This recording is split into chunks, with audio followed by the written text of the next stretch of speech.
მაგრამ Peugeot-ის ისტორია იყო ძალიან საინტერესო ისტორია სხვათა შორის. ყველა ეხა მაშინ ვებსაიტები ახალი დაწყებული იყო და ყველა ცდილობდა რომ თავის თქვათ ნამუშევარი აეტვირთა და ეჩვენებინა რა სამყაროს. მეც მათ შორის. ჩემი გაკეთებული იყო ის ვებსაიტები პირველად რომ იმებს ვაკეთებდი, არ ვიცი რა. ეგეც უნდა გაბედო. ხო, ეგეც უნდა გაბედო. პირველ ვებსაიტს მე თვითონ ვაკეთებდი რაღაც პირველი ფლეშები და GIF ანიმატორები და რაღაცეები, მოკლედ ხო და Netscape-ში ვაკეთებდი ხო, მაშინ Netscape იყო გახსოვს, ხო და მოკლედ მომდის წერილი და წერილები მოდიოდა ძალიან ბევრი ხოლმე სპამები და რაღაცეები ხო იცი ხო. და მოკლედ ერთი წერილი წვდომა ყოველთვის არ მქონდა, ტელეფონით უკავშირდებოდი მოდემით.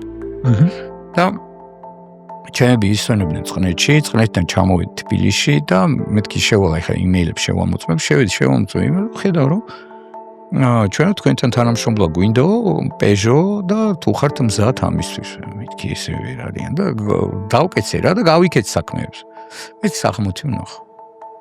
საღამოთი შევედი, ხა უყურებ, კითხულობ. ტიპები წერენ რომ ჩვენ ძალიან მოგხსოვს თქვენი ნამუშევრებიო და მოკლედ გვინდაო თქვენთანო თქვენთვისო პროექტის დაკვეთაო. ხედავ წერია Peugeot, PSA, Citroën რა. ეხა ცოტა შოკის მომგვრელია ხო ხდები იგეთი რაღაცა. იცი როგორ გამოვიდნენ შენზე?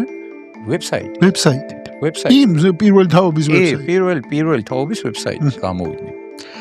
და მოკლედ გადავამოწმე რა ამათ ინფორმაცია რომ მისამართი და რაღაცა და ტიპები მითხრას რომ კიო ზუსტად მაგ მისამართი იმიტომ მეგონა მეთქი ვიღაც მეკაიფებ ახლა ვერ დაიჯერე რომ როგორ უნდა დაიჯერო ხა Peugeot წერს შენთან მინდა თანამშრომლობა დიზაინის პროექტი უნდა დაგიკვეთო აი როგორია ახლა ხო და გადავამოწმე და მივწერე რომ კი თანამშრომლობა ვარ მეთქი და მაშინ ჩამოდი ინტერვიუზე და პარიზში დაუგაზე რა ეგ იყო 2001 წელი 22 სექტემბერი იყო უკვე 11 სექტემბრის ამბავი მომხდარი იყო რა და მოკლედ ჩავედი შევხვდი და პროექტი დამიკვეთეს